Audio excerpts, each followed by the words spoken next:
Yesterday, my 17-year-old niece left for Europe to go to college.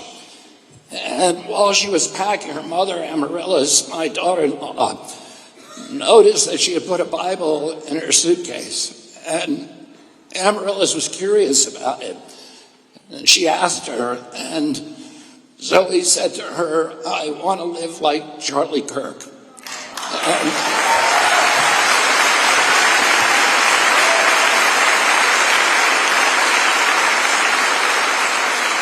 There are millions and millions of kids around the country who he inspired who now want to live with Charlie Kirk, and that's a great thing for our country. I met Charlie for the first time in July of 2001. I went on his podcast, and I think we approached each other with a lot of trepidation at that time, but by the end of the podcast, we were soulmates, we were spiritual brothers, and we were friends. And over the next couple of years, our friendship blossomed. He ended up being the primary architect of my unification with President Trump, which I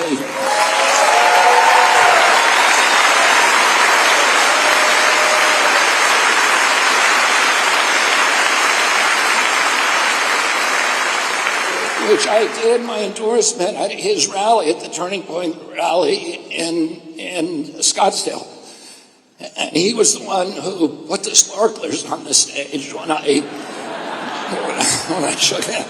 He made a big show of it. But the overarching mission of Charlie Kirk was Jesus, but also free speech, and he saw them as intertwined. He thought conversation was the only way we were going to heal our country. That we had to learn to talk to each other without vitriol, without poison, without anger. We had to be able to listen to ideas. We had to be able to say what we mean without being mean. And to talk to each other across this divide. It's the only way to end the polarization that's driven now by these algorithms and by all these other forces in our society. And that first conversation with him that I had, we talked a lot. We had a wide-ranging conversation. We talked mainly about the First Amendment.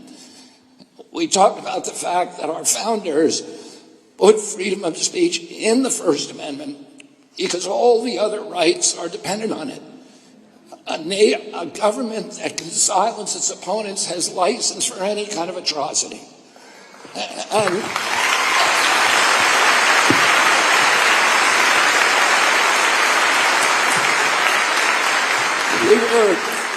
we were specifically talking about what happened during the pandemic. Once the government figured out that we would put up with the censorship, they went after the entire Constitution.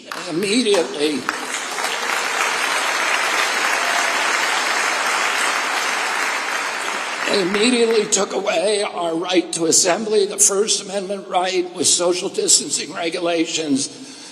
They shut down the First Amendment right to worship by closing all of our churches for almost a year and keeping the liquor stores open as essential businesses. They went after our Fifth Amendment right to our property rights. They closed down 3.5 businesses with no due process, no just compensation. They went after our Seventh Amendment right to jury trials by making whole categories of businesses that we could no longer sue no matter what they did to us. They went after the Fourth Amendment right, the protection against unwarranted searches and seizures, with all these social distancing regulations that made us have to produce our medical records before we went to a public building or an airplane or enjoyed other constitutional rights. And Charlie, more than any figure in our country, led the resistance that has restored freedom of speech to this country.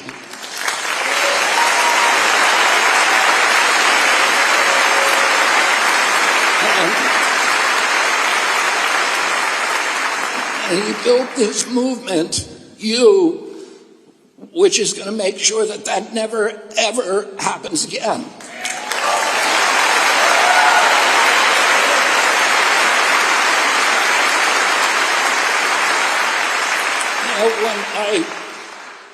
When my brother David died, I had a conversation with my mother, who had been through more than her share of loss and tragedy.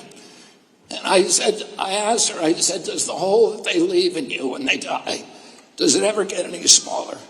And she said, no, it never gets any smaller. But our job is to build ourselves bigger around the hole. We do that.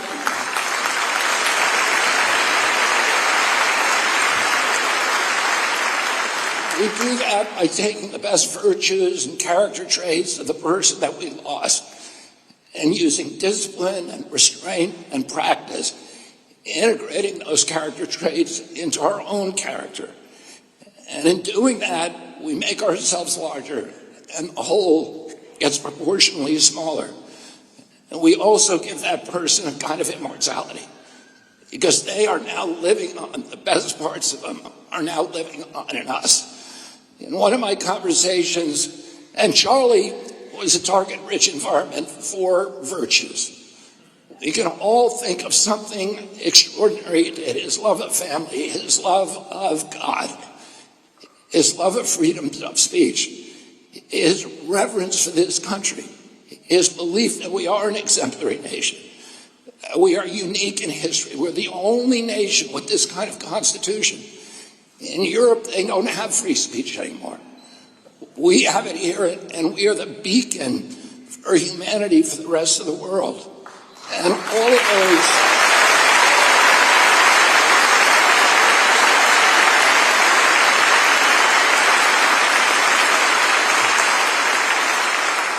all of those visions, his vision, his mission to preserve those things, his kindness in talking to people with whom he disagreed, are all things that we need to learn and we need to integrate into our own lives.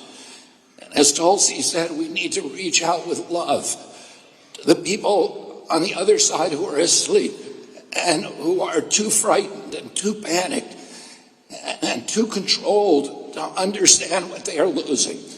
And we need to protect those things until they wake up. And I had a conversation once with Charlie where we were talking about the danger that we both faced from challenging entrenched interests. And he asked me if I was scared to die. And I said to him, there's a lot worse things than dying. And one of those...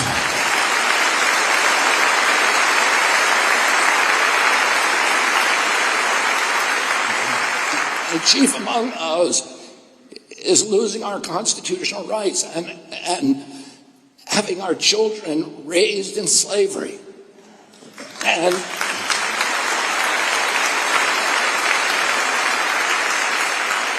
I said to him at that time, I said, sometimes our only consolation is that we can die with our boots on.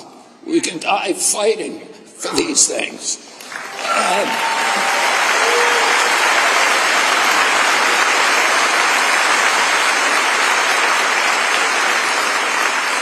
Charlie gave his life so that the rest of us would not have to suffer those fates worse than death.